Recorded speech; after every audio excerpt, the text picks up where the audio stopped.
Assalamualaikum warahmatullahi wabarakatuh. Perkenalkan, nama saya Irfan Syahdu Ramadan dari kelas R001 dengan NIM A1A32574. Di sini saya akan meresum bab 7 yang berjudul tentang lingkungan hidup, energi, dan pemanasan global. Langsung saja kita masuk ke videonya. Pada bab ini, kita akan membahas tentang isu lingkungan hidup yang semakin hari semakin kompleks dan berdampak besar bagi kehidupan manusia. Isu lingkungan tidak hanya disebabkan oleh faktor alam, tetapi juga sangat dipengaruhi oleh aktivitas manusia yang terus meningkat seiring perkembangan zaman.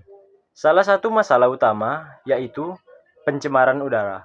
Polusi udara banyak berasal dari kendaraan bermotor, aktivitas industri, serta pembakaran hutan dan penggunaan bahan bakar fosil, yang dimana dampaknya tidak hanya merusak lingkungan, tetapi juga berbahaya bagi kesehatan manusia, seperti menyebabkan gangguan pernapasan, penyakit paru-paru, hingga menurunnya kualitas hidup masyarakat.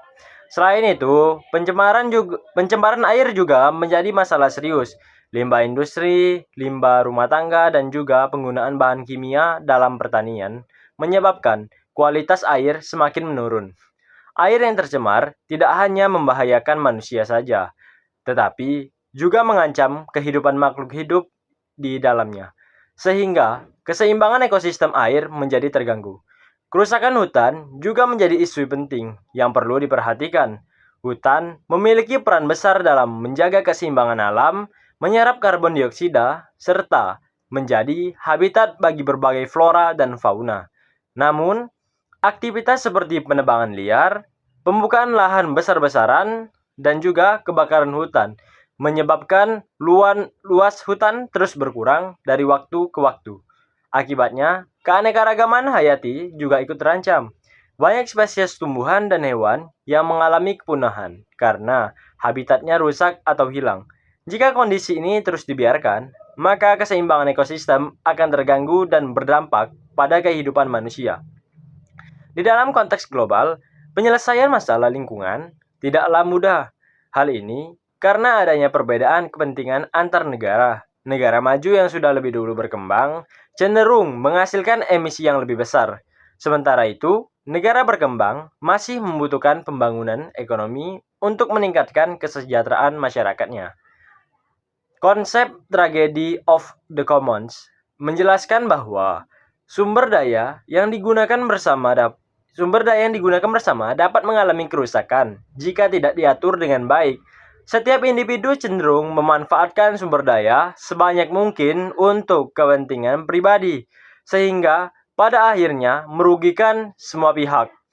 Untuk mencegah hal tersebut terjadi, maka diperlukan kebijakan yang jelas, pengawasan yang ketat, serta kesadaran dari semua pihak. Pemerintah memiliki peran yang sangat penting di dalam mengatur penggunaan sumber daya alam tetap berkelanjutan. Selain itu, kerjasama antar negara juga sangat diperlukan, terutama di dalam mengelola sumber daya global seperti laut dan atmosfer. Energi menjadi kebutuhan utama dalam kehidupan modern. Hampir semua aktivitas manusia bergantung pada energi, mulai dari transportasi, industri, hingga penggunaan listrik sehari-hari. Namun, sebagian besar energi saat ini masih berasal dari bahan bakar fosil yang memiliki dampak negatif terhadap lingkungan. Penggunaan bahan bakar fosil menghasilkan gas rumah kaca yang menyebabkan pemanasan global. Selain itu, proses penambangannya juga dapat merusak lingkungan. Oleh karena itu, banyak negara yang mulai mengembangkan energi terbarukan seperti energi matahari, angin, air, dan panas bumi sebagai alternatif yang lebih ramah lingkungan. Kelangkaan energi juga menjadi tantangan besar karena sumber energi fosil terbatas. Penggunaan yang berlebihan dapat menyebabkan krisis energi di masa depan. Dampaknya bisa berupa kenaikan harga energi, gangguan ekonomi, bahkan konflik antar negara dalam memperebutkan sumber daya energi. Pemanasan global merupakan salah satu dampak terbesar dari aktivitas manusia terhadap lingkungan. Fenomena ini terjadi akibat meningkatnya gas rumah kaca di atmosfer yang menyebabkan suhu bumi terus meningkat. Dampaknya sangat luas, mulai dari perubahan iklim, mencarinya es di kutub, naiknya permukaan air laut, hingga terganggunya sektor pertanian dan ketersediaan air bersih. Jika tidak ditangani dengan baik, pemanasan global dapat menjadi ancaman serius bagi kehidupan manusia di masa depan. Untuk mengatasi masalah ini, diperlukan berbagai upaya seperti mengurangi emisi gas rumah kaca, menjaga kelestarian hutan, dan menggunakan energi ramah lingkungan serta meningkatkan kesadaran masyarakat dalam menjaga lingkungan. Sekian video penjelasan dari saya. Wabillahi taufiq wal hidayah. Wassalamualaikum warahmatullahi wabarakatuh.